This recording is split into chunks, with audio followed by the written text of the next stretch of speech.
listening to the Solar Panel, the Phoenix Suns Show. Good morning, good afternoon, whenever you're watching this. Good evening, Suns fans. We are about to start the NBA playoffs 2022 version for your Phoenix Suns. Phoenix Suns come in as a title favorite, and so that makes the Solar Panel the title favorite of podcasts. I think that's how it works. So we are going to be going through. I have a special guest today. I'll introduce him in just a sec. This is Dave King. This is the Solar Panel Podcast. We are live on YouTube, but of course you can be watching this later. You can be listening on your podcast app, whatever it is. My name is Dave King, and I am joined today by a guy that I've been going back and forth with on Twitter for feels like a decade now, although he doesn't look old enough for it to have been that long. We got Shane Young on here today. How you doing, Shane? I'm doing great, Dave. Definitely appreciative of you having me on this show, and I've been listening for quite a while. I feel like there's a lot of Suns podcasts out there, so it's there are a lot of Suns podcasts. There's like 10. It's like how are you supposed to consume it throughout the day or throughout the week? But yeah, it's funny. Yeah. Back when we started, me and Espo and Tim Tompkins, it was we were about the only one, and we were certainly the very first to go on YouTube and go live. And now everyone's doing it. There's the PHNX where Espo went to. There's a Suns Jam, which is on my Brightside Network. They do post games. They do all kinds of constant content. So yes, there's a ton of. Obviously, there's the timeline. A lot of different podcasts out there. A lot of new good ones coming on it seems like every week. So I'm glad to just still be alive and still be around. And I guess at my age, I should be glad for that period. All right. Hey, we are also going to be joined by Paul Richardson. How's it going, my man? What's going on? How are you? Good, good. Thanks for joining us from your car. You are right now traveling to the arena so you can camp out for the entire playoffs. Is that right? Well, yes and no. I am headed to the arena, but for 12U basketball. So got it. Tournament day. So good for you. Thank you for joining us. PLR is not going to be here for the whole segment, but for the whole show, but Shane is. My usual partner, Brandon, Zona Hoops, is the media relations manager for the Arizona Rattlers. They played last night in the Suns Footprint Center arena, and now he's spending today helping them clean it up and get it ready for the NBA playoffs. So he has to take this time off, but Brandon and I will be back to recap games 1 and 2 in the middle of the week this week. So, but today I'm joined by these fine gentlemen for us to preview the NBA playoffs. And we finally know who the Suns are going to play. And I swear to God, if I say Clippers more than once today, or even once today, I'm going to be mad because I thought for sure the Suns were going to be playing the Clippers, and I'm still adjusting to the fact that they're playing the Pelicans. So, PLR, let's go with you first. What do you think about the Pelicans beating the Clippers in that game last night? I thought it was a foregone conclusion once PG was out, to be perfectly honest with you. Earlier last week, or earlier this week, I guess you should say, I actually wanted the Suns to play the Clippers, and I said, be careful, be careful what you ask for. Yeah. But Willie Green, I think, has a pulse on the Suns. There's a lot of similarities, and I did not want the Suns-Pelicans. I think the Suns are going to beat anybody. Obviously, I think they're going to win the championship, and they're the best team in the NBA. But something about the Pelicans just make me uneasy and ready for a long dogfight. So, wait a second, is it politically correct to still say that phrase? Long dogfight? No, I said dogfight. Well, yeah, it's been a long time since Michael Vick was in the news, so you can say that again. All right, so I just think this is going to be a tough, hard series. So, but I was really looking forward to the Clippers. Yeah, I was looking forward to the Clippers a little bit too, just for nostalgia and having beaten them in the playoffs last year. I was hoping a healthy Paul George and still beating him anyway. Shane, what were you thinking how this was going to pan out? It was probably the most exciting situation or outcome for the play-in, right? I mean, if you're an advocate for that play-in tournament or bracket, however they want to phrase it, you can't get better than that. I mean, I think the Pelicans had a 16-point lead at one time. Clippers took it to a 13-point lead in their favor. it was wild. It reminded me of that NCAA championship game that we just saw a couple weeks ago. But I think for me, I was kind of with PLR. I didn't think the Clippers really had much of a shot when PG was rolled out. But, as I mentioned on a couple of the shows this week, like Ty Lue has that Clippers team where they're just so resilient. And it didn't matter if you're up 20 or 25 or 30, like they're going to have a chance.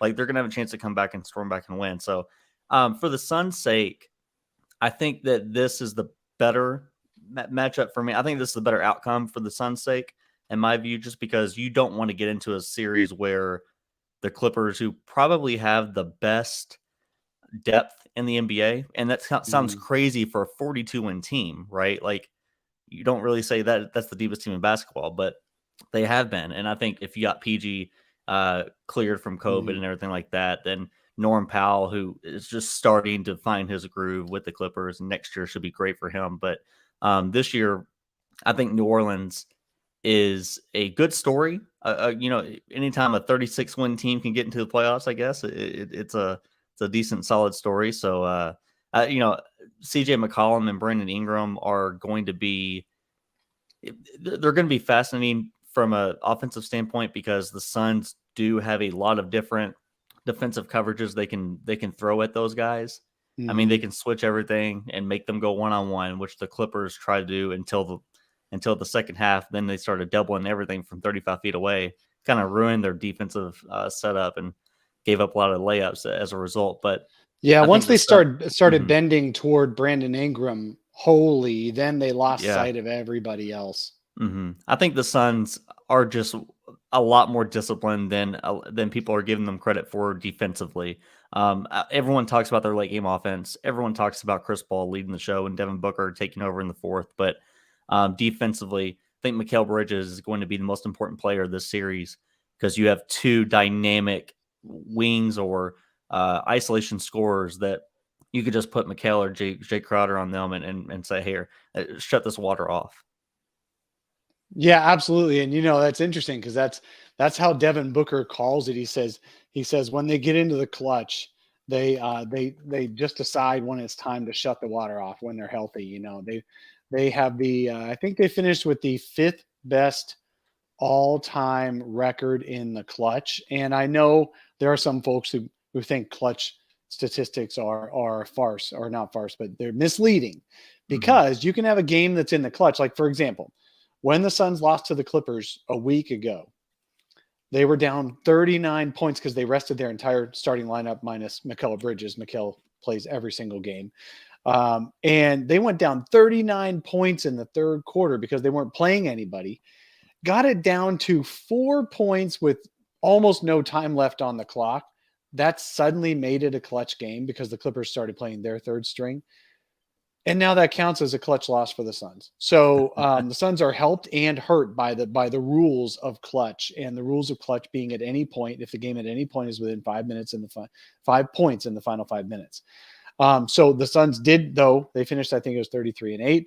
The 5th best clutch record. They had the best clutch record coming into like the last month of the season, but then started resting people like crazy because the Suns clinched the top seed almost a month ago. So yeah. I think at least for me, I think it's a good test in the first round to see a familiar face like Willie Green, someone that knows everything they're going to run, unless Monty has put in some new things in the playbook since Willie left. But I think it's fascinating that you have that early test that you can say, like, if there's going to be any team that's in the lower part of the standings that's going to really give us a run for our money, it would be the Pelicans that can game plan perfectly for everything that we're doing. But ultimately, I think I'm with a lot of Suns Nation or a Suns Twitter that believes, games could be competitive in the series. They will be competitive in the series, but ultimately, when it gets down to it, I don't really see it going beyond 5 because of the talent overload. Thoughts, PLR? I'm with you. You know what? I'm an old guy, so when I see stars on teams in the NBA, I always think problem. And I know Paul George is a problem but they're missing their other star. With the Pelicans, excuse me, Brandon Ingram just bothers me, in a good way. I mean, I love his game, and whenever you have a guy that just can go off, and you have a big little combination with CJ on the outside, and then you get your weak side rebounding from Valanciunas, it worries me. And again, I'm not saying the Suns aren't going to win. I think they are going to win. I think they're going to win in 5 or 6. I just was hoping for a little bit easier of a get through in the first round than a big fight. And I honestly, even if the Suns win every game, Willie Green is not going to let this team go out without fighting. And so I think fight, that's for sure. They're going to fight. Fight in a professional way, not fight in a Patrick Beverly way. Exactly. So that's why I think that this will be a tough series. I'm telling you, Brandon Ingram is a problem. And for those that know basketball, that's basketball talk for. He's really good. He's a problem. Yeah, what's really interesting about Willie Green and the Pelicans is that Monty Williams and Willie Green, who had been Suns lead assistant for 2 years before going to the Pelicans, they devised much of the Suns' offensive and defensive schemes together in the boardroom, in the coach's room. And Willie not only knows what the Suns have done well, like every other coach out there, but he knows what they could have done on every play, what could have happened, what actions could be done before and after the actual action that was done in a game that the other coaches get to see. So, Monty's going to have developed new schemes, new wrinkles, new options that Willie is not expecting, because otherwise he will have his team ready. However, the Pelicans are kind of like a Suns junior this year. It's interesting in that way. You take away the CJ McCollum and Chris Paul are not that similar at point guard. I get that, but you've basically got Brandon Ingram playing the Devin Booker role. You've got Herbert Jones playing the Mikal Bridges role. And now you've got Trey Murphy coming off the bench and doing the Cam Johnson kind of role where he makes big threes in the fourth quarter, and a guy you don't necessarily want to see out there in the fourth quarter. So they've got a really good, Willie's done a lot of good things with that team. Where they're struggling is they don't have a lot of depth at wing defenders, right? Like the Suns do. And CJ McCollum is, while he had a couple of good plays on defense in the fourth quarter on Friday night against the Clippers, he's not known as a defensive player like Chris Paul is. So that's going to be the tipping point is, can DeAndre Ayton and JaVale McGee kind of add up to more points and rebounds than Jonas Valanciunas? Can they be representative on the boards? Although the Pelicans are probably going to out-rebound them. The Suns are actually a team that has a winning record when being out-rebounded, but they're almost undefeated when they actually out-rebound the other team. And they were they were like the 50th percentile on rebounds this year. So that's going to be a key. But as long as the Pelicans don't out-rebound the Suns by 20, it's going to be tough for them to win, because they're playing Jackson Hayes at power forward, and that's interesting. It's just what you do when you don't have all the right pieces, because I'll bet you Willie Green did not wake up in July and say, God, I can't wait to have Jackson Hayes playing power forward for my team next to Jonas. But he's doing it, and it's working because he's making the most of it, kind of like Willie Green and Monty Williams played Frank Kaminsky for a few games next to DeAndre Ayton a couple of years ago, if we all remember that. Suns Twitter melted down when Monty Williams played two bigs, but it worked. They went almost undefeated in those games. It wasn't pretty to watch, but they got enough rebounds and they did enough good things. Willie Green's making do with what he has. Did you guys see I'm assuming you guys watched the game and you saw the Willie Green pump up speech in the third quarter for his Pelicans team. That reminds me of Monty Williams, the way he pumps up the Suns in the huddle when he thinks they're losing it a little bit, losing their composure a little bit. And that speech that Willie Green had, we'll share it on our Twitter feed if you haven't already seen it. It was just incredible. He's like, we're not going down like this. You worked all year for this. You are not giving in. You are not giving up. You're going to fight. And that's when they actually came back and won that game. So the feistiness, PLR, is exactly that's going to make it a fun set of games. I just don't know that they can pull out more than one or two of them, is all. Agreed. Shane, other thoughts? No, well, for me, it's just it's funny because there's a few Montyisms that he's spewed in that locker room throughout the whole year, and knowing Brendan Ingram and coming from that Lakers unit that was so dysfunctional and everything like that, it's got to be refreshing to have a guy that's fully behind you as the head coach. So I think Willie Green's done an awesome job. So I'm just in full agreement with this entire series in terms of it being competitive, feisty. Could get chippy at times, but I think my matchup to look for, if they're going to stick with Jackson Hayes at the 4, which he only played 15 minutes last night. I mean, they had to pull him because it just wasn't looking great. I think Jay Crowder has to be like you have to create a lot of open looks, spot up looks for Jay Crowder to kind of pull that length away from the paint to get Chris and Devin into the middle of the floor. We saw the Clippers without Paul George available and obviously Kawhi available, get into the middle and force rotations. Like they were still penetrating with Reggie Jackson as the lead guy. Reggie's been great. Nothing against Reggie. Yeah, but he's not Chris Paul and Devin Booker. Exactly. So I think if you're expecting the Pelicans to look good defensively in this series, I just think it's a lost cause. I mean, I really think Chris and Devin will get into their actions, get downhill and force that help. And then it's going to be a really big series for Cam Johnson and Jay Crowder. That ultimately, I remember Crowder in the Miami bubble run, a couple games, he took like 10 or 12 3-pointers. I think you can really get up a lot of threes on the outside and really make New Orleans pay. Well, Suns fans know Jay Crowder has zero conscience on taking threes when he catches it behind the line. I wouldn't doubt if he averages 8-10 threes a game in this series. The only question is whether he makes more than 30% of them, because he either is super hot or super cold. But he contributes in so many other ways. He's such a good defender.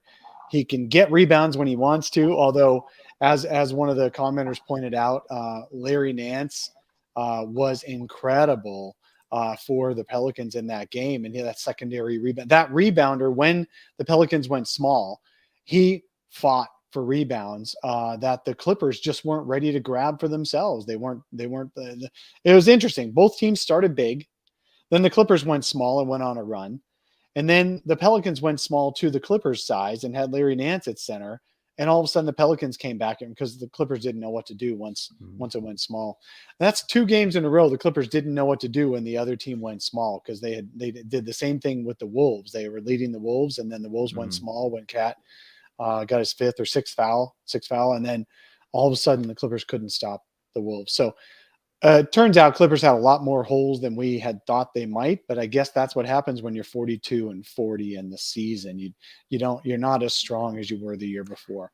Yeah, this, at least to me, I think this year was just the gap year for the Clippers, and it really shed some light on the Western Conference this year, because you have, a pretty deep conference with teams that you can realistically see go far. Like you can see the Suns, Warriors, Grizz, Dallas, if they were healthy, if Luka's healthy, you can see all those teams going pretty far, and beating each other. But next year, you're adding Kawhi and PG. You're adding the Clippers to that juggernaut list. You're adding the Nuggets, presumably, if Jamal Murray and Michael Porter Jr. are able to play, 60, 70 games a piece. But I think next year, man, this is why I think the Suns have to capitalize this year.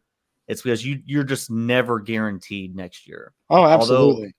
Although Devin, DeAndre Ayton, and Mikal and Cam Johnson are all really young, that they're going to be around for a long time.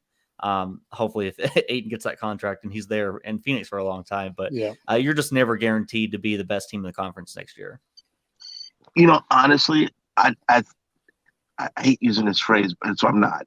I think the Suns, the Warriors, and the Suns juniors, the Memphis Grizzlies, are really the teams to beat. I really believe that. Luka doesn't have enough help, and in all honesty, I like the way they're playing defense, but I don't like the way they still iso ball too much for playoff basketball. Minnesota's Minnesota. They will collapse eventually. When you play so much on emotion and not as much on talent and intelligence, it catches up with you. So I do feel that about the Suns and the Warriors. They have the intelligence. They have their schemes. They're very disciplined in what they do. So even with those other teams coming back, matchup-wise, the Suns are just a nightmare. And I think Cam Johnson is actually going to get paid because of this playoff run. I think he will showcase who he is and what he does on the national stage. And so that's there's an old Chicago White Sox term, call it the pick to click. He is my pick to click for the Suns in just about every series. Yeah, absolutely. I know you can't stay for the whole show, PLR, but we are going to run through the rest of the first round matchups and try to talk through that. But you can give us a preview of your thoughts before you got to duck out. Okay. So you've got Mavs and Jazz. Who's going to win that series? The Jazz. The Mavs with Luka banged up, they have no chance. Now, don't take this as me having any faith in Utah, because they are dysfunctional as hell. They are just catching the right team for them right now. I do not like their wing defenders. I think Rudy Gobert does well with what he does, but you can pick and roll his butt for eternity, and he becomes a liability in the playoffs. So I'm going to pick the Utah Jazz just because of Luka's injury. Okay. Then you got Wolves and Grizzlies. I'm going to go with the Grizzlies. I do not like the maturity level of the Wolves. I think they can get up for certain things at certain times. Everything that Patrick Beverley did to help them win, Patrick Beverley will do to help them lose. So He helped them win the other night. He did, and that was an emotional. I'm going to show you. You let me go. Yeah, you should have kept me. Right there. That was it. That was it. So he cried like a 2-year-old that someone stole his bike. Give me the Grizzlies, and in fact, give me the Grizzlies matter, and in a definite way. I got them winning in 5. All right. Last West matchup is Nuggets against the Warriors. Warriors. As long as Steph is healthy. Healthy Steph. Yeah, that's the thing with the Warriors.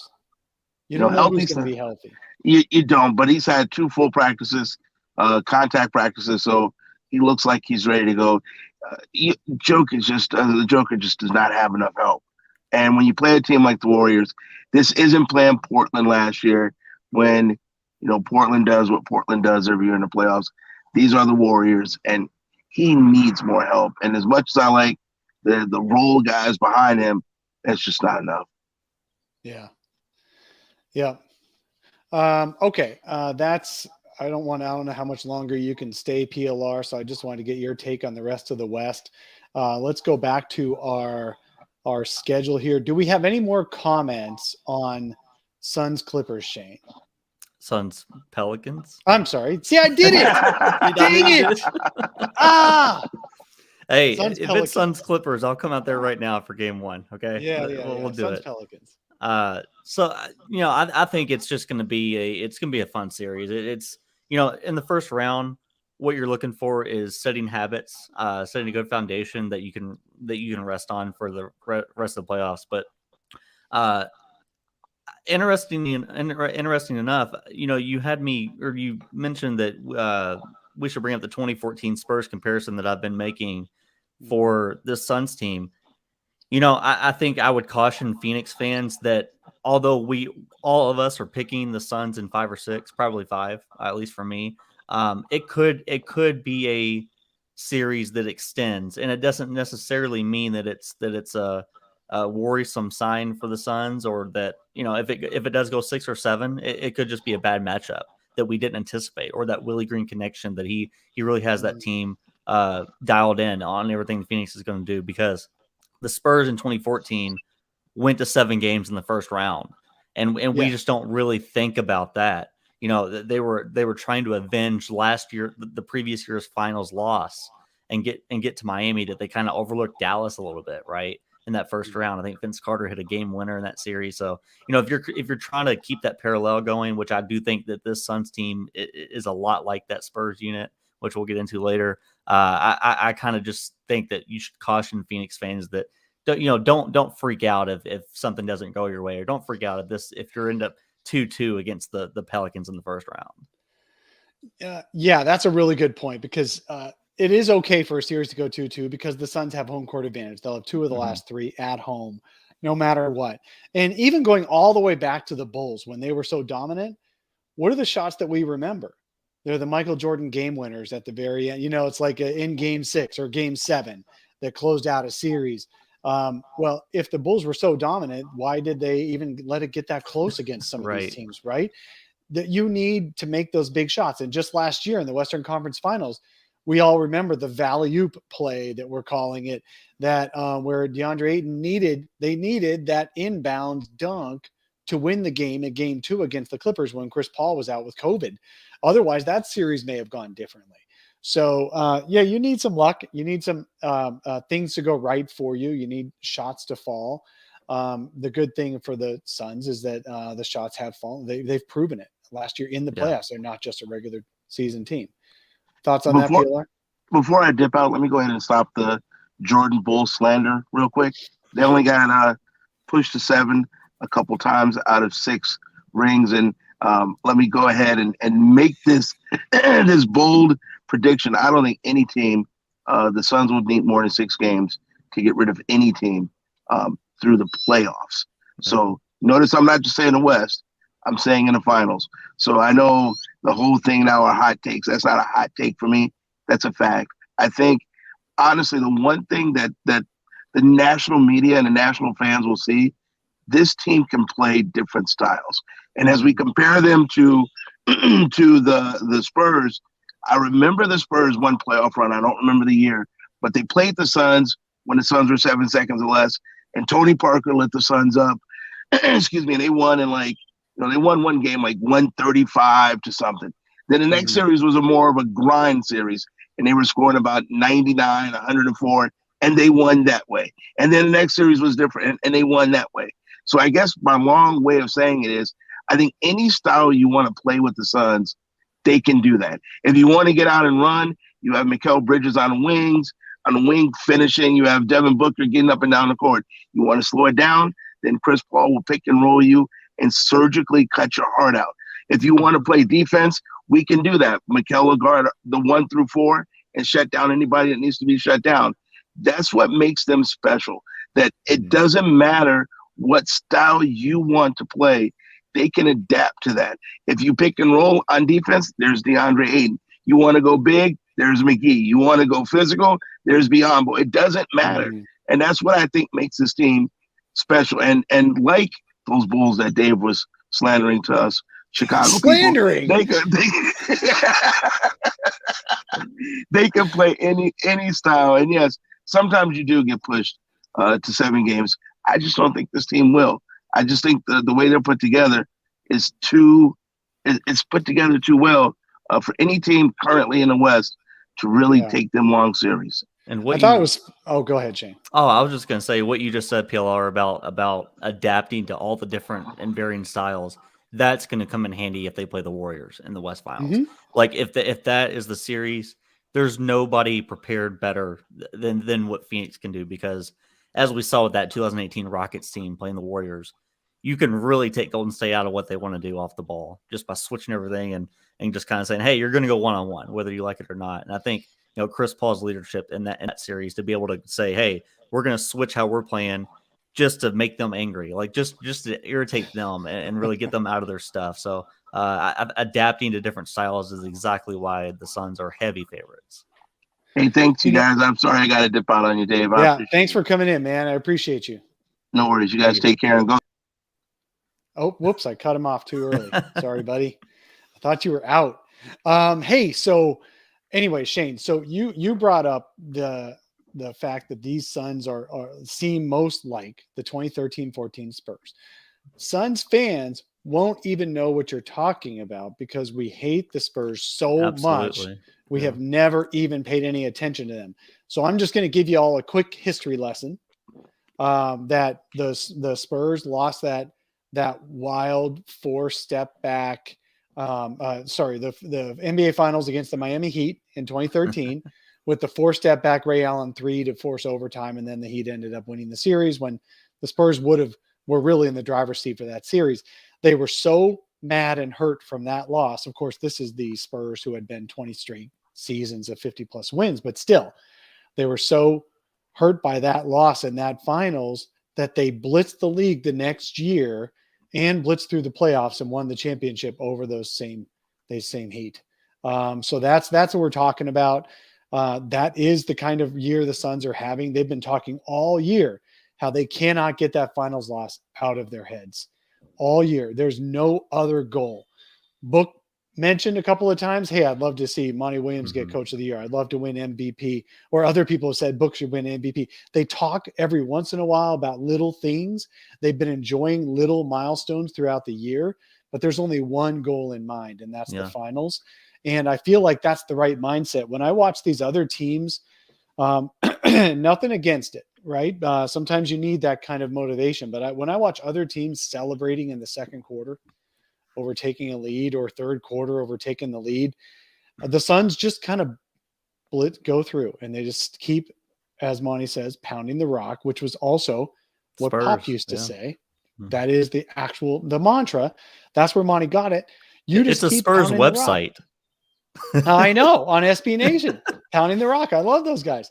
And that is what Monty learned, and he's teaching it to the Suns.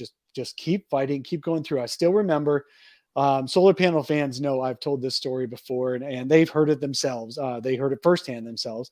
But way back, I think it was either 2006, 2007 playoffs. Suns are playing the Spurs, and they had the mic on for Pop in one of the second quarter timeouts. And Manu Ginobili had just gone on like his own personal 11-0 run against the Suns to help the Spurs take the lead. And he was all pumped. He was all excited. He comes and sits down in the huddle, and Pop goes, "Calm down. You don't win the game in the second quarter. You need to keep your energy for the fourth quarter when it matters." And he just like totally ripped on Manu for having a personal 11-0 run to give the Spurs the lead. And that's just the epitome of how Pop coached. And that's how Monty Williams coaches is look, man, you can't save it for the fourth quarter and then shut the water off. I guess the calm down is Pop's version of "Don't get happy on the farm." Is that what exactly. it is? Yeah. In a very intense manner, I guess. But man, like you could really see it in November. You could see it in November whenever they were rolling. They didn't lose a single game in November, right? It was 18-0, something like that. 16-0. 16-0. Man, like you kind of just compare their resumes, and after doing some digging on that Spurs, they had their training camp after the 13 loss. So in September 2013, they had their training camp at Pop's old college. What was it? Was it Army or was it Navy? Army, Navy. Shoot, I don't know. Yeah, it was something. It was like at a military base. But they had their training camp there, and then he forced the team to watch Game 6 over again. And, just living in agony. And again, to the contrast of Monty, contrast of Monty, like Monty is not going to do that. Instead, what I found interesting was that at All-Star break, when I was there in Cleveland, we got to talk to Monty and Devin Booker separately. And he said that the first conversation he had with Book after the Game 6 loss in Milwaukee was on the plane. They got on the plane to go back home. And he basically went up to Devin, sat down and said, "What did you learn? What did you learn from this experience?" And he said the first thing out of Devin's mouth was, it's all about the details.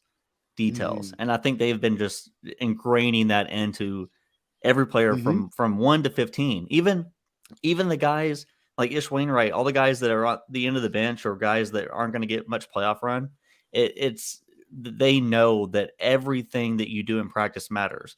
Because as Booker said at All-Star break, you never know all the things that you're going to be doing in practice and all the drills that you're asking yourself, why are we doing this 20 times in a row? We already have it down. It's because you need to have it even more down. Like you need to go back to those memories from last year's finals, because you might be in the same situation again. And then you'll wonder, well, that's why Monty and the staff had us run this over and over, because he knows we're going to see this down the line. He knows we have to be able to quickly forget about the last play. And I think that's what I enjoy about this Suns team more than any other team I've seen from Phoenix, and what makes them close to this to that 2014 Spurs is that they could have a horrible turnover or just a bad shot attempt from whoever it is, and just a bad possession. They don't fret on it. Like, it'll either be a timeout or they'll just wipe their hands clean and get on to the next play.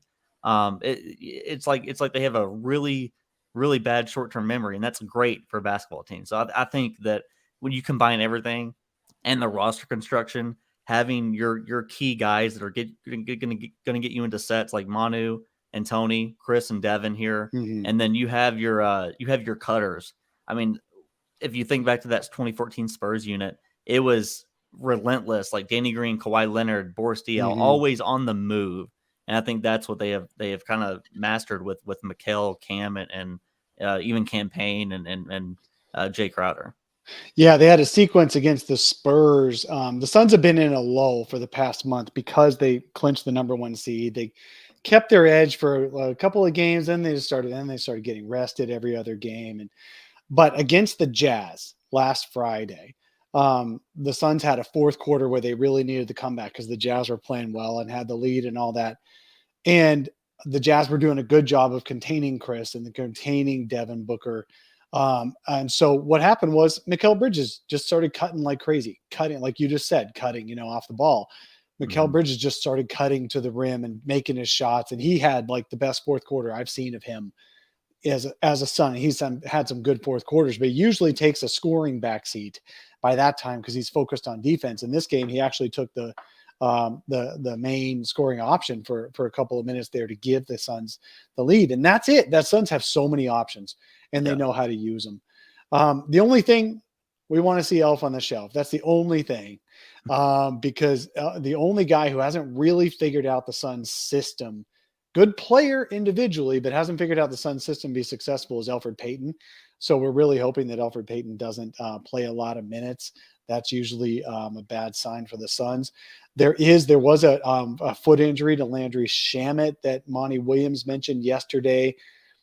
Landry, I wasn't expecting him to have a huge role in the playoffs anyway, but if he's not playing much in the first few games, you're going to see a lot more anyway of Devin Booker, Campaign, and Chris Paul. Anyway, we were going to see that. It's just that now those extra minutes that Landry might have had might go to Cam Johnson instead. Yeah. So I'd rather see more of Cam Johnson than going deeper and deeper into the bench. So I wouldn't worry too much about Landry Shamet unless it's like out for the playoffs. Then the Suns could have used his shooting. I'd rather see him as a shot maker instead of just shot taker. But there is that shooting option that they really need with Landry Shamet that hopefully he'll come back. Hopefully it's just a minor thing with the foot, but we won't know more until the Suns tell us, and the Suns are always tight-lipped on that kind of stuff. Okay, so let's move on. Shane, I want to talk about the rest of the playoffs here. So we're just going to go through the rest of the show. Is going to be a series of true false, and I want you guys in the chat to follow along and vote along with us. We're going to go through all the series. What I'm going to do in this, I'm not going to say who's going to win the series. We're going to focus on who's going to win the first 2 games of the series because A, we're a weekly show, and we're going to be doing even some midweeks. So we want to build on all this. But B, home court is so important. Home court is so important to a team. When you earn the home court, you can't lose it in the first 2 by losing one of your home games, because then you give home court to the other team and they can win in 6 because then they got 3 out of the next 4 at home. That's what happened to the Suns anyway in the finals. So they really need to, these home teams really need to go 2-0. So we're going to go through one at a time. First question. Luka is probably out today. I think almost certainly out today, and will probably with an ankle issue, and he probably won't be full speed in game 2. Do you think the Jazz, true or false, Jazz keep home court and go up 2-0? Well, I noticed that on your notes, but then I had to realize that Dallas is actually at home. Dallas has home court, so I think. Oh my God! Yeah, I think. Thank you. You're totally good. I noticed that. I was like, man, I gotta guess this again. But I think. So let me change it. So Dallas keeps home court, goes 2-0. What do you think? No. No, because it's just really, I would say false then, if that's the answer. Yeah. I think I think it's just it's too difficult to expect a team without Luca who carried like a 37% usage rate, which is like, that's James Harden Rockets level. That's Russell Westbrook Thunder level.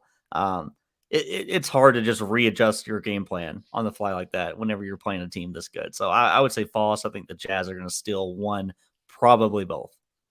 I'm going to say, look, I'm going to say false, but I'm not quite as convinced because when Luka was out, the Jazz were a lot more balanced on offense early in the season. He missed about a month or so, and the Jazz actually had a winning record.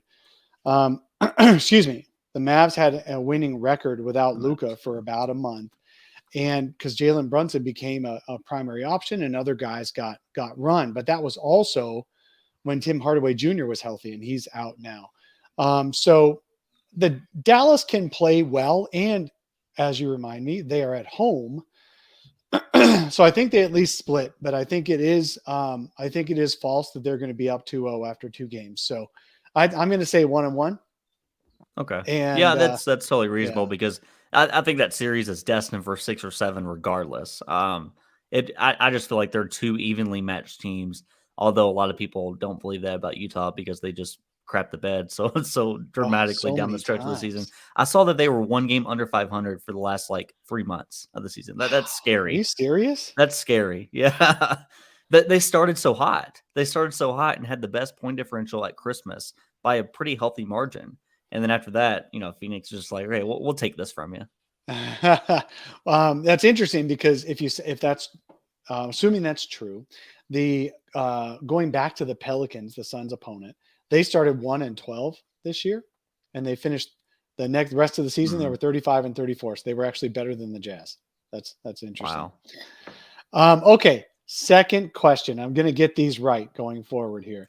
The Grizzlies are at home. And they're the 2 seed against the 7 seed Wolves, who won that play-in game the other night, as you guys saw. My question here is the Wolves are going to grab home court from the Grizzlies by splitting the series at least, if not going up 2-0. I could see that being true. I'm going false. I think it's going to be 2-0 Memphis. Well, hold on. Your question was, is it going to be 2-0 Memphis going into Minnesota? No, my question is, I'm trying to say who's going to grab home court. So okay. Are the Wolves going to take home court by beating Memphis on the road and then having 3 of the next 4 at home? I don't think so. They're just, to me, there's too many matchup disadvantages for Minnesota. And I think their bench is just going to get, for lack of a better word, clobbered. Yeah, I think they're going to get clobbered. It's the Grizzlies' deepest bench is so good. Yeah, it's the deepest team outside of like a healthy Clippers roster that you can really think of because they're all trained to play these big minutes. Like they all have been asked to play these big minutes. They've dealt with Ja Morant injuries. I think the coaching job that Taylor Jenkins has done is going to go a little bit unnoticed because Monty's probably going to win Coach of the Year, rightfully so. But that's nothing to take away from a team that wasn't supposed to be a 56-win team. They weren't supposed to be a 46-win team, probably. I think Memphis would have been happy or they would have been solid with a 43 or 44-win season. But to be a 56-win team and be in this position, it's just a testament to everything they've done. But I think they're going to be out. I think the Wolves are going to be outmatched in this series simply because when Ja is on the bench, Minnesota has to win those minutes by such a gargantuan margin, but I just don't think they will. And Towns, he's had one series of playoff experience against the Rockets that did not go well at all. We saw the foul trouble against the Clippers. I don't think it'll be necessarily that bad, but I do expect Memphis to force him into a lot of turnovers in the post. I think he's going to get a little bit rattled with all the different coverages and the hard doubles and the shows and the digs that they're going to give him in the post, and it's going to lead to a lot of errant passes. All right, so you're saying the Grizzlies are going to go up 2-0 and keep home court, right? Okay. Yeah, I would say they go up 2-0 and maybe drop one in Minnesota because that home crowd is desperate for a playoff win. Okay, then next, the other West matchup is the Denver Nuggets against the Golden State Warriors. The Warriors are at home. The latest news is that Steph Curry is probable to go for game 1. Draymond Green has looked better in the past week, so he may be getting over that back to calf issue where he was losing feeling back there. So they may be getting healthier. Clay has had 1 or 2 better games than not lately. But that's a lot of ifs, as John Hollinger wrote on The Athletic the other day, making it all the way through the playoffs in terms of that. It's a lot of ifs for the Warriors to need to win 16 games in these playoffs. But my question today is only the first 2. Are the Warriors going to go up? Are the Nuggets going to grab home court from the Warriors by splitting or winning something in Golden State? I'm gonna go against the grain. I'm gonna say true. I think a lot of people are expecting that Golden State's going to roll in this series. I would pump the brakes. I'm not necessarily concerned about Steph coming back and that it's going to take him a while to get in a rhythm. But I think Denver is going to win one of these games. Probably is it tonight? I think tonight. Yeah, I think they're going to win tonight for game 1 and steal that home court. Doesn't necessarily mean the Warriors are going to lose this series. I think in the long run, they're just talent supersedes everything, and they just have so much perimeter talent that it's laughable compared to Denver at this moment without MPJ and without Jamal Murray. So for me, Denver's going to win one of these 2 games, just because Jokic is probably, like, a lot of people don't understand or don't really realize that Jokic so far in his playoff career has had one of the best playoff resumes, statistically speaking, of all time. Like, not just of centers, not just about of Embiid and all these current centers. Like, his numbers are off the chain. Like, they're nuts. So I would expect him to have a monster game, but ultimately, I don't know about you, but I don't really trust Austin Rivers, Will Barton, and Monty Morris to really keep up with those ball screen actions or keep up with those off ball screens that Steph and Clay are going to be setting. It's going to cause all types of confusion in the long run. So this will be a longer series, but to me, the Warriors have it. They just won't win the first 2 to me. Yeah, I agree. I think Jokic is the Denver is going to look a lot like they have all year, which is Jokic getting a 30, 10, and 10, and them still losing because the rest of the guys just can't keep up. It sucks for them that Jamal Murray and Michael Porter Jr. have been out all season. That's just kind of the way this has gone for them. I don't think the Warriors are going to look as good as some people wish they would, because people are envisioning 2019, 2017, 2016 Warriors, and they're never going to be that good again. Did you see how many total minutes Draymond, Steph, and Clay have played? Is it 12 or something like that? 11 minutes this 11 year. Minutes. You're really resting on your laurels at that point. Like, you're really trusting that. Well, that's what the Nets did going into the playoffs last year, right? They're like, if we could just get these 3 together, and James Harden still pulled up lame. So for the Warriors, I think that we're probably not going to get into the second and third and second round and West Finals here, but I really do think that they have the best shot to dethrone the Suns in this Western Conference, and I think the Warriors have the best shot to dethrone the Suns in this Western Conference field. But to me, you have to get there first, and that's the benefit of getting the number 1 seed, is that you play a Pelicans team that just isn't up to par with you. You play a Jazz or Mavs team that have noticeable weaknesses right now. You get an easier path. I mean, Golden State's got to get through the MVP, the back-to-back MVP, and then go through probably the grittiest, just feistiest team with the most trash talk, the team that has nothing to lose right now. So I think Golden State has a really tough path to get there. I agree. Yeah, I do agree. I think the Warriors, the best of the Warriors, are the toughest out for the Suns getting to the finals. I still think the Bucks are the toughest out, period. Yeah. But the Warriors are the toughest out for the Suns to getting out of the West if they're playing really well. But I think that as Devin Booker said about when Anthony Davis said, if we were healthy, we'd have won the West. Devin Booker, if ifs were a fifth, we'd all be drunk.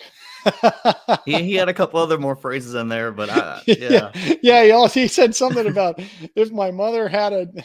Yeah, Devin's an interesting character, I tell you. if my aunt had something between her legs, she'd be my uncle. We didn't retweet that one all over the place, but he did say that one too. What does CP say about Devin? He's the oldest 20-something-year-old in the league. I think so. Yeah, the oldest 21. Now he's 25, but last year 24-year-old in the league. Yeah, exactly. He acts like he's 35 or 45. So yeah, he does, man. And that dude suffered for 5 years and took all the crap of being, a good player, bad team, can't win with him. He's going to have to take a step back. Well, he set a playoff record for scoring in his first absolutely. playoff appearance. And like I'm eating all the crow right now, Dave, because not only did I always say like, Donovan Mitchell's better. Like that's what I always said up until last year. And I think, I've totally come to the bright side. Bright side. That was good. Bright side of the sun. But I think, I also have to say, like, I was one of those guys that thought, like, how impactful is Devin going to be in the long run if he's not this good of a defender? He's totally flipped the script. Like, this dude, you can say, like, oh, he's just like an average defender. He's like a really, really good, impactful defender now. So he's totally done a 180 in that regard. And for me, the questions of, like, is he a winning player? For him to potentially put a Finals MVP on his resume at 25. There's a long way to go. 16 wins left to get that, but it would kind of be the quickest, most remarkable turnaround that I can remember seeing. It's incredible, and the turnaround is in terms of and I'll respect here, but in terms of outsiders, not who haven't watched him his whole career, yeah, he has improved on defense, but he's improved on defense when they got respectable on defense. Like, it didn't matter if he played defense early in his career. He just chose, look, man, they need me to score 40 to win, to have a chance to win. And I can't waste time on defense. Now he's like, I don't care if I get 18 or 20. And he still scores a lot, but he doesn't force it. And he doesn't put all of his energy around just the offense, because the Suns needed it so bad when he was younger. I mean, my God, they just 4 years ago, Shane, went 19-63.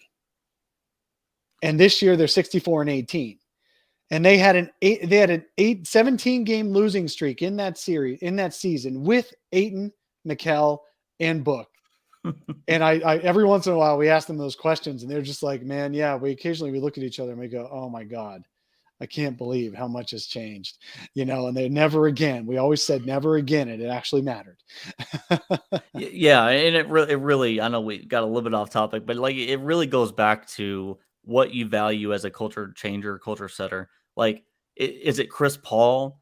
Was it his appearance that kind of just revitalized this team, or I guess vitalized the team and gave them something that they just never had before? Something of I think he helped. Like, so Monty Williams set the foundation the first year without Chris Paul. They got, and James Jones, that was his first year as full-time GM. He got professionals in. Back, just doing a quick walk down memory lane after that 1963 season, the Suns just basically punted on the draft. Cam Johnson turned out awesome, but they basically punted on the draft by trading down to get players, and they got Aaron Baines to play backup center and teach DA how to actually be a center in the league, a defensive center. They got Ricky Rubio to pass the ball. I mean, we had Isaiah Cannon as a point guard, so that he brought in the professionals, and they laid the foundation, and then just got better when Chris Paul came in. But Devin Booker is obviously the cornerstone of the team. But Chris Paul is the guy who put all the pieces together, helped Monty Williams put all the pieces together and make it work. It's incredible. And for the love of God, man, just please let Chris get through this playoffs unscathed. So I don't know if we're you hoping know. he checked it off. The list. Yeah, we've been Twitter acquaintances for a while, but like, I'm just a big Chris Paul guy. Like, I think he's the third best point guard I've ever seen. I didn't see Magic live. I didn't see Magic. I was born in '94, but I think Chris and Steph and Magic are definitely the top three. And for him not to have that playoff success, despite being an incredibly clutch player, just has a couple of blimps on his resume. Just has a couple of games that went the wrong way, with the Clippers. To rewrite that narrative last year against the Clippers in the West Finals, have a 40 piece, in the closeout game. And really what was not disappointing in the finals, was pretty good in the finals in stretches. I think for him to get through a full playoff run this year would be a major win, because anytime he's on the floor, you have yourself a chance to win the title. And it was looking like it was going to go wrong in that first round against the Lakers, so hopefully for him and for the Suns' sake, they don't have to go back to what they did in February and March when they went 11-4 without him. Still a good team without him, but you want to have your full group available. So I'm just praying that he doesn't have a shoulder or ankle or, just something, a finger injury pop up, but yeah, absolutely, man. We're all praying for that. We're hoping he just got it out of the way with the stupid, weird thumb injury that I don't know if you can repeat if you tried. No. So hopefully he got that out of the way. He does. He has these. It's always random with him. Like I remember. So I picked the Clippers to win the series in 2017, I believe, against the Blazers, or 2016, or one of those years against the Blazers, and he get his thumb caught in CJ McCollum's jersey. Now, hopefully that doesn't happen this year in the first what round. The heck? Yeah. It's wild. He spends over $1 million a year on body, basically, between physical therapists, trainers, coaches, nutritionists, all that. $1 million a year, man. Because that's why at 37 years old, you need that. LeBron James spends $1.5 million. So it's that you need it at that age. Okay, let's move over to the East, and then we're going to close this one out pretty quickly. We don't have to take as much time here on the East. Yeah. I really do appreciate you joining today. Thanks for having me on it. We should definitely do it throughout the playoffs. It'll be really fun. For sure. Absolutely. Okay. So let's go through the East. Again, I'm going to do this in the theme of grabbing home court in the first two games. Okay. Raptors are the road team against the Sixers. First two games are in Philadelphia. We all have the worries about what happens when you got to go to Toronto, and Matisse Thybulle might not be able to play because he refuses to get whatever. The first two games, both teams will be at full strength in Philadelphia. Do the Raptors grab one of those? I think absolutely. Like I'm the most confident that they're going to win one of these. Now it could obviously backfire that Embiid is going to drop 40 and 20 on your head, and really it's not going to matter. He's going to get to the line 25 times in a playoff game, but then it wouldn't matter at that point. So although Harden is under a lot of pressure, I think Embiid is also under a similar amount of pressure, just because the Raptors are going to throw the kitchen sink at him and force him to make reads, force him to trust his shooters. And I just think Toronto is a better overall. I would say they're more talented, but they play better together, and they have the massive coaching advantage in this one. Massive. Exactly. Nick Nurse is just incredible. I agree. I think the Raptors are going to steal home court. I would not even be surprised if they went up 2-0. There's just something about the Sixers team, and I think the something is wears a beard, that is just going to come up short, because I really feel like, especially the Raptors, the Suns fans know what the Raptors can do to you defensively, because they have all that length across the line, across the court. They're going to make James Harden look like he's 35, 36 years old. They just are. Yeah. I mean, it's sad. It's sad. And not the Chris Paul 35, 36. The Harden 36. Hey man, Harden was looking like that earlier this year when he wanted to get it out of Brooklyn. So it's weird that he can toggle between like fast and then slow, overweight then skinny. He's just staying slow. Yeah, it's weird. So hopefully for him and for Philly's sake, because God, they've been through so much agony with the Ben Simmons situation. But that trade could come back to haunt them, and I think it will. Yeah. Well, yeah. I mean, they had Ben Simmons sitting out. In terms of getting rid of, at least they have a player now. Exactly, and plus, I didn't like getting rid of Seth Curry, but you had to do it. Like you have to do it, but I didn't like it. I think they had to make the trade that they did. I agree with you. I think it's ridiculous. You talk about Ben Simmons still not playing. I mean, what do you do? He stubbed his knee on a coffee table now, and that's why he's not going. That dude. Whatever. Okay, we'll talk about him next year. Was your rant. That was your the Ben next Simmons time. Rant. That was my, and then I'm just not going to go down that road. We'll talk about him when he plays again. How about that? Okay, so the next is the Celtics are hosting the Nets. The Nets won that play-in game, so now they're the 7th seed. The Celtics are at home. The Celtics are without their center, Robert Williams. Do you know how he got that nickname? Time Lord. Yeah, I know. I don't know if you know. How did he get it? So he was notoriously late for everything. Like, didn't wake up for practice one time, slept their whole practice, was late to the team plane to leave on a road trip. So they just said, you're never on time, and call you Time Lord. I don't know why, I don't know why it's Time Lord. I don't know where that came from, but that's the genesis of it. That's hilarious. Yeah. So what do you think? Are the Nets going to grab home court from the Celtics by winning one of those first 2 games? I'm really curious where you stand on this series, Dave, because I was agonizing over this one. When I had to make my playoff bracket, my playoff picks, I was like, man, I'm leaving this one until the very final hour. And that's what I did. I had Brooklyn in 7. So I guess by design, I thought they were going to win 1 on the road, but I didn't know if it'd be the first 2. But I've switched it to Boston after some quit thinking. I really think Boston is just too well rounded, and they have way less concerns, way fewer concerns. Although Robert Williams is hurt right now, I think he'll be back eventually. But just not a lot of drama with them right now compared to Brooklyn. A lot more depth, I think, especially with the Derek White trade.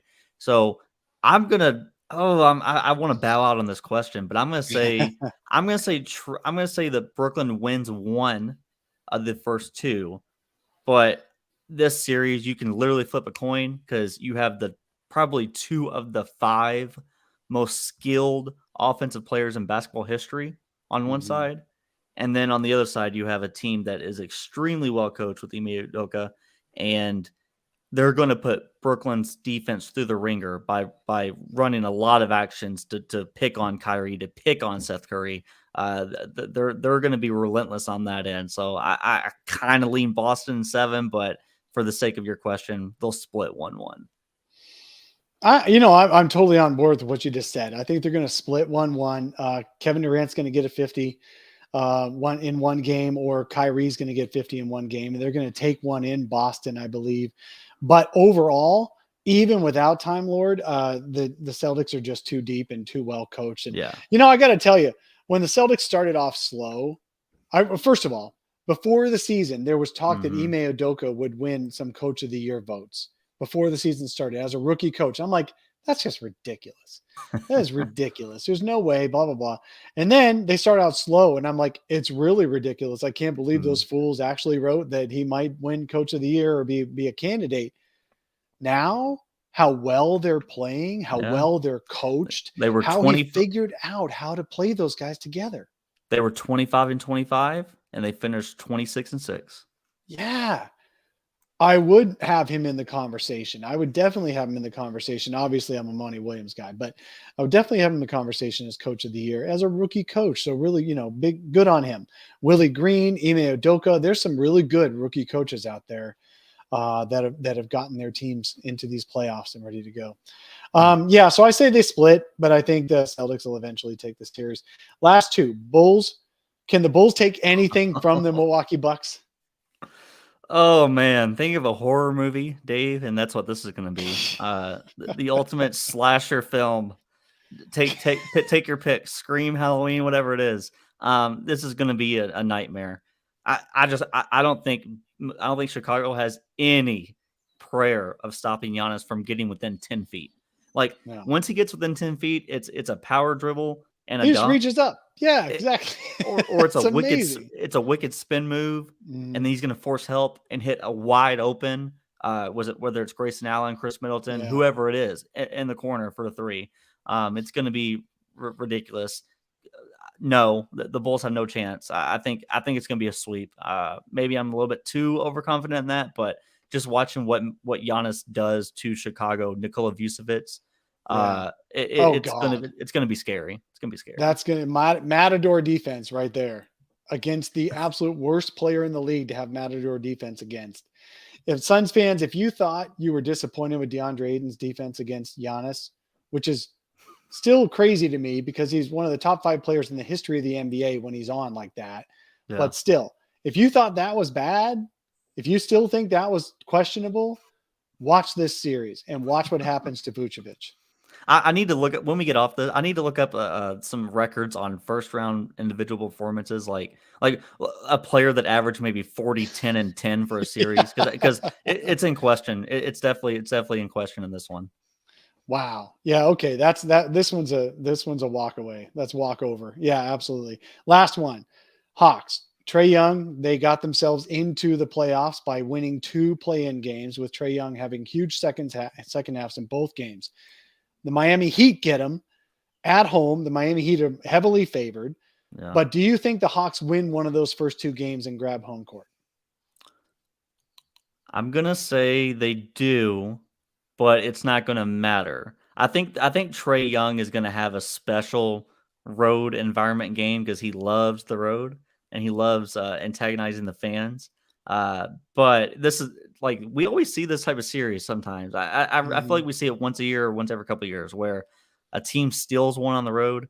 Do you remember Raptors Magic in Kawhi's year? Orlando won game 1 on a DJ Augustine 3-pointer. Yeah, I And then do. and then DJ. they lost 4 straight in like historical fashion. I think that's on the radar for this one. I think Miami's going to win in 5, but I feel some Trey magic in game 1 or 2. Yeah, I think Miami has just enough going wrong for them to. I agree with you. I think there's going to be one of those games where Miami can't get out of their own way. There's going to be something to where they think we'll see a just fight lose on the their sidelines? Yeah, exactly. There's going to be a game where Jimmy thinks it's all about him and the coach thinks it's all about the team. There's going to be something like that where they're going to get in their own way one game. And then Trae Young is just going to take the opportunity. He's going to do his little shoulder shrug. He's going to pander to the fans. He's going to be the Trae Young that I don't like watching when he makes big shots like that, just because he's going to do that once. And then the Heat are going to wax on the rest of the time, because then they're going to be pissed off at him and not at each other. Right. So Trey's going to do something that galvanizes the Heat. That's what I think. Yeah. And Clint Capella being out, like, he got hurt the other night or last night. Oh, that's right. He did. Yeah. Bam Adebayo might feast. I do like Atlanta's core unit, but they're an 8 seed for a reason. Figure it out. Right. Yeah. I think the saying always, like, they're an 8 seed for a reason. They're not supposed to be, and really they're not even the 8 seed. They were the 9 spot and they got in by the play-in. So another, do you think that's a playoffs? Do you think that's a play-in success that we got both 9 spots in? Yeah, I was going to ask that, and we kind of skipped over it early in the show. Thanks for bringing that back up. Is the play-in? So obviously the play-in tournament is a success that 9 seeds can get in. But the question is, should there be a chance for 9 seeds to get in? Now, I always go back to the Suns 48-34 year when they were the winningest team to miss the playoffs. Eric Bledsoe and Goran Dragic. Yep, exactly. Yeah. The two-headed dragon there. That year, but even that team lost to the last guys in the week right before the playoffs. So even that Suns team, 48-34, lost to the 7 and 8 seeds, the eventual 7 and 8 seeds in that final week anyway. So it's tough. I like to play in just for the joy that we get out of it, but I'm not sure that it's good for, LeBron James, he didn't complain about it this year, did he? No, he's not complaining about a lot of things. He's providing Twitter commentary saying that Ty Lue's the best coach in basketball. Yeah, during the one stretch where the Clippers played well, but then didn't comment at all before or after that. I was hoping we get through a whole pod without mentioning LeBron James, but we didn't. But I know, right? It's impossible not to. But we are not ESPN, so we're not going to spend the next 10 minutes on it. So that was the only mention. So all right, well, this is great. So we've got a great first round coming up. 8 games in the next 2 days. I hope you all enjoy those games. Look for upsets. I think there's a lot of close series, with the exception of I think the Suns are going to go up 2-0 and the Bucks are going to go up 2-0. Every other series could be 1-1 or 0-2 for the home team to starting out. So I really do think it's going to be a fun first round. So you all pay a lot of attention. Shane, tell us where we can find you around the web. Yeah, awesome. Absolutely. You can find me on Twitter at YoungNBA. It's where I put out most of my stuff. I just wrote about the top 5 for MVP. Spoiler, Devin Booker is 4th for me. Please don't hate me, Suns fans, but it's really hard to. We're accepting of it. Yeah. I just wrote about the MVP. Did a lot of deep dives on all the guys there. So that was on Forbes, and that's where I put out my NBA content. So for now, I think I'm just going to be writing about twice a week or so, and then putting out some video breakdowns of the most interesting playoff games or stretches that I see. It sounds good. Anytime you talk about the Suns, let me know because I don't care about anybody else. And I'll keep watching you, and we'll have you on later in the playoffs, man. I appreciate it. You'll have a good one. Thanks. My name Dave King. You can find me at Dave King NBA. You can find all my writing at brightsideofthesun.com. And we'll be doing off and on podcasts. Now, we've got a lot of competition out there. There's post-game Suns Jam post games every single game. PHNX Suns post games every single game. The Timeline does their subscription service second half, watch alongs and stuff like that. So I'm probably not going to do any post games. But I will be doing midweeks and stuff like that to catch us up, and I'll have you on again as we see these playoffs unfold and see how good our predictions are. So thank you again, Shane. Thanks for all the ballers in there in the chat, the Flaming Ballers. That's the logo for that used to be the logo for our members. Now it's switched over to something else, but that's what we call our folks in the chat. Thank you all for joining me today, and we'll catch all of you guys next time.